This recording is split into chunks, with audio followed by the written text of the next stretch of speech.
क्या आप जानते हैं कि 3 दुनियाएं हैं? एक दुनिया वो है जिसमें हम रहते हैं, लेकिन बाकी की 2 कहाँ हैं? क्या आप जानते हैं कि यरूशलेम के 12 फाटक थे और उनमें से एक का नाम ऐसा था जो शायद आपने कभी नहीं सुना होगा? और क्या आप जानते हैं कि यूना ने दुआ मछली के पेट से बाहर आकर की थी या मछली के पेट में? और क्या आप जानते हैं कि दोज़ख के कितने फाटक हैं? ये सब जानने के लिए वीडियो को आखिर तक लाजमी देखिए।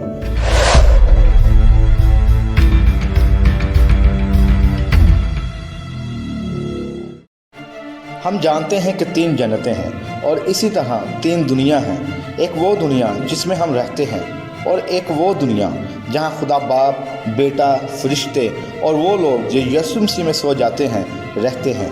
लेकिन इनके अलावा एक और दुनिया भी है और वो ज़मीन के नीचे है, और इस बात को हम बाइबल में से साबित करेंगे।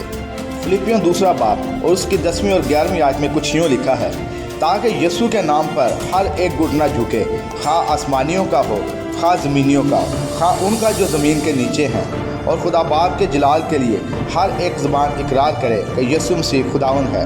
ये आयत हमें बताती है कि 3 दुनिया हैं। आज हम बाइबल के मुताबिक देखेंगे कि ज़मीन के नीचे कोठरियाँ और कमरे बने हुए हैं। पैदाइश 1 बाब और उसकी पहली 2 आयत में लिखा है, खुदा ने इब्तिदा में ज़मीन और आसमान को पैदा किया, और ज़मीन वीरान और सुनसान थी, और गहराव के ऊपर अंधेरा था, और खुदा की रूह पानी की सतह पर जुम्बश करती थी। इन दोनों आयतों के दरमियान में कुछ वाक़यात हुए हैं। एक गुनाह जो नाफरमानी का था, जिसकी वजह से लूसीफर और उसके साथी फरिश्ते ज़मीन पर गिराए गए थे। पैदाइश 1 बाब उसकी 2 आयत में लिखा है, और ज़मीन वीरान और सुनसान थी, और गहराव के ऊपर अंधेरा था, और खुदा की रूह पानी की सतह पर जुम्बश करती थी। अब्रानी ज़बान में गहराव का मतलब है तिहोम, और तिहोम का मतलब है ज़मीन के नीचे कमरे।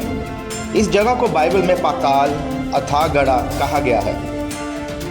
मत्ती की अंजील उसके 25वें बाब की 41वीं आयत में लिखा है, फिर वो बाएं तरफ वालों से कहेगा, ऐ मलूनो, मेरे सामने से उस हमेशा की आग में चले जाओ जो अबलीस और उसके फरिश्तों के लिए तैयार की गई है। दोज़ख इंसानों के लिए कभी नहीं बनाई गई थी, वो तो शैतान के फरिश्तों और शैतान के लिए बनाई गई थी। जब शैतान और उसके साथी फरिश्ते गिराए गए तो खुदा ने उनके लिए एक जगह तैयार की, क्योंकि शैतान और उसके साथी अब खुदा की हजूरी में कभी नहीं रह सकते थे, और ना ही नए यरूशलेम का सुख ले पाएंगे, जिसके बारे में मुकाशवा 21वां बाब और 22वें बाब में लिखा हुआ है। ज़मीन के अंदर खुदा ने आग को डाला और उसके ऊपर पानी को रखा ताकि ज़मीन को ठंडा रखे। बाइबल में पाताल लफ्ज़ का इस्तेमाल ज़मीन के नीचे के कमरों या कोठरियों के लिए किया गया है। अब्रानी और यूनानी ज़बान में दोज़ख के लिए जो अल्फाज इस्तेमाल हुए हैं, उनमें पहला है शियोल। शियोल अब्रानी लफ्ज़ है और उर्दू बाइबल में पाताल कहते हैं। गिनती की किताब 16वें बाब की 30वीं तक 33वीं आयत में कुछ यूँ लिखा है, पर अगर खुदावन कोई करिश्मा दिखाए और ज़मीन अपना मुँह खोल दे और इनको इनके घर समेत निगल जाए और ये जीते जी पाताल में समा जाएं, तो तुम जानना कि इन लोगों ने खुदावन की तहकीर की है।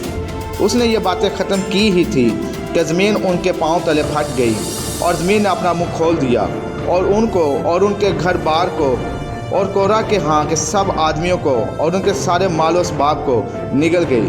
सो वो और उनका सारा घर बार जीते जी पाताल में समा गए, और ज़मीन उनके ऊपर बराबर हो गई और वह जमात में से नाबूद हो गए। इसी तरह अय्यूब 17वां बाब और उसकी 16वीं आयत में लिखा है, वो पाताल के फाटकों तक नीचे उतर जाएगी, जब हम मिलकर खाक में आराम पाएंगे।